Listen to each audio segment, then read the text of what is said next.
I love Harry Potter. I love the films, I love the video games, but if there's one hill I will die on, it's that nothing beats the original 7 Harry Potter books. So, since I finally decided to start a Harry Potter YouTube channel, I thought the best way to introduce myself to everybody is, let's just tell you which Harry Potter books I like the most. So I'm going to rank each book from worst to best and give as much explanation as I possibly can as to why each book is placed where it is. Very quickly before we jump into the list, if you haven't already, please do subscribe and check out my TikTok, link in the description, to see me talk about Harry Potter on a daily basis. But without further ado, let's start off with number 7. And in 7th place is The Order of the Phoenix. So I'm going to get this out of the way early. There's no such thing as a bad Harry Potter book. However, one of them had to go last, and unfortunately for me, that is Order of the Phoenix, for one reason and one reason only. It's just way too long. You see, every other Harry Potter book for me is either perfect or, if anything, could be slightly longer. Order, in my opinion, drags a little bit in the middle, but I do think I know why. You see, it's the only Potter book where really all the excitement and drama is taking place outside of the castle. So Voldemort's working in secret and the Order are working together to stop him, but we're stuck in the castle with Harry and don't see any of this really.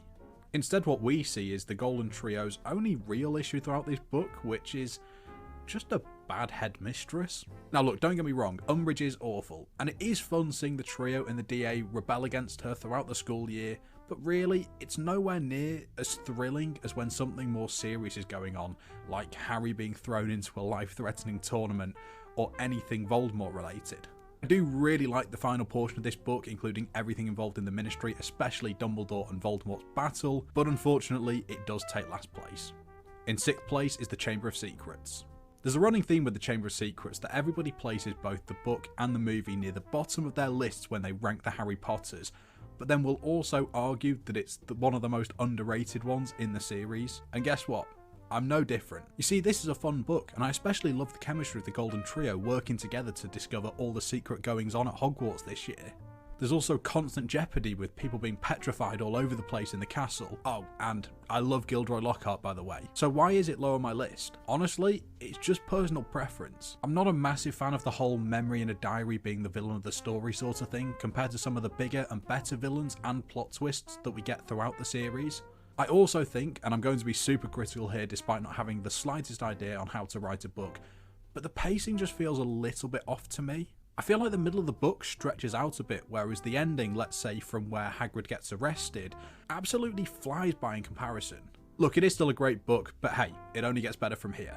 In 5th place is the Philosopher's Stone. Okay, so this is just the perfect introduction into the magical world, isn't it? We meet the main character, and everything about this new magical world that we and Harry are about to enter is explained perfectly. I love the plot. It's such a simple but effective way to introduce us to Lord Voldemort and basically outline his 2 main characteristics. Number 1, he wants to achieve immortality, and number 2, he bloody hates Harry Potter. And I can't not mention the fantastic plot twist at the end of this story. Even if, going back, it is a little bit obvious that it's Quirrell as soon as you work out that Snape obviously isn't the bad guy, but come on, it's still a cool reveal. So why does the Philosopher's Stone only rank in the bottom half of my list then?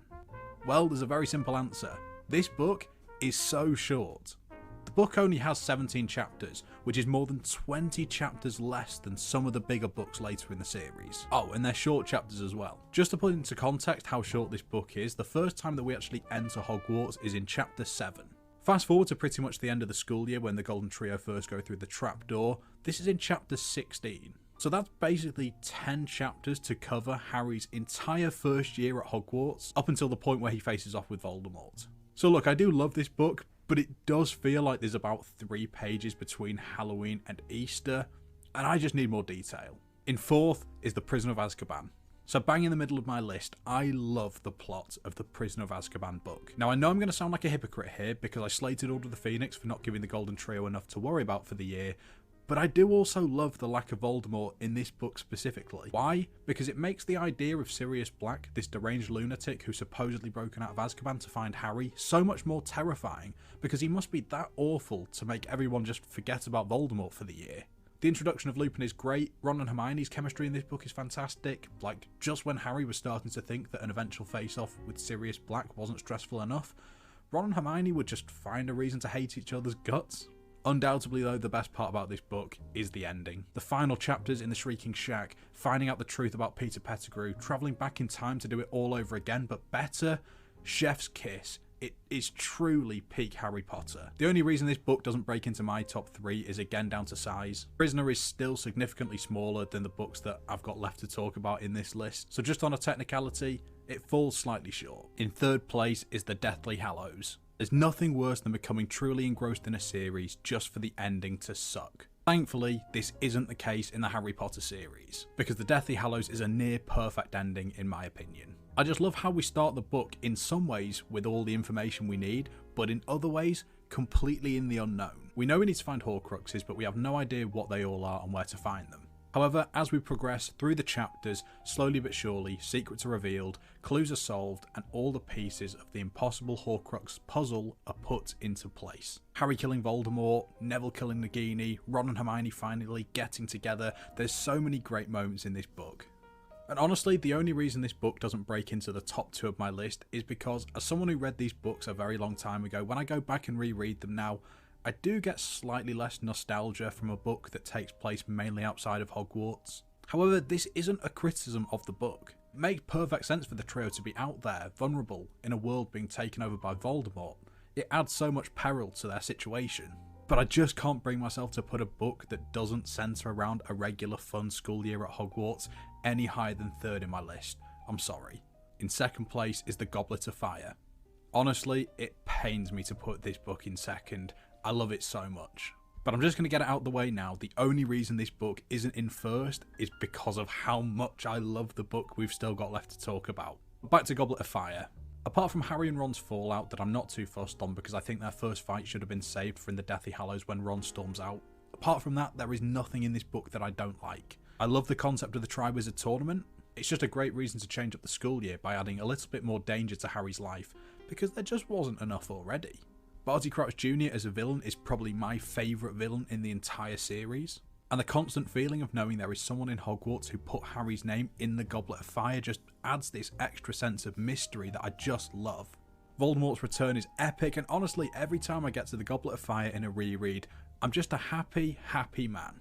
And in 1st place, the Half-Blood Prince. 2 words. Firstly, backstory. Secondly, setup. These 2 reasons are why the Half-Blood Prince book is and will probably always be my favourite Harry Potter. Let's start by talking about backstories. Harry and Dumbledore's private lessons, diving into the past of Lord Voldemort and trying to discover how he got to where he is today are my favourite chapters in the entire series. I love the fact that Voldemort finally becomes more than just a bad guy who wants to rule the world. We finally learn his motives and the reasons for why he is the person he is today. More than that though, I love discovering about Horcruxes, which leads me on to point number 2, setup.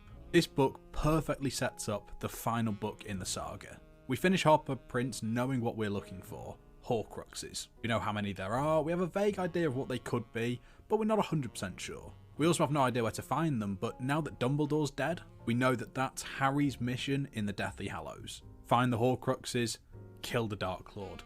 That's it. Every time I finish the Half-Blood Prince, I'm desperate to move on to the final book in the series, which to me suggests it's the perfect example of a penultimate book, and that's why it takes the prestigious place at the top of my list. So there we have it. That's every single Harry Potter book ranked from worst to best, in my opinion of course. Thank you so much for watching, and if you enjoyed, please do leave a like, share this video, and most importantly, please do hit subscribe. As I mentioned earlier, I have a Harry Potter TikTok account that I've been running for a little over 7 months, and I've had so much fun doing it. So I'm so excited to finally start this new chapter of Zogwarts right here on YouTube. Have a great day everyone, and hopefully I'll see you in the next video.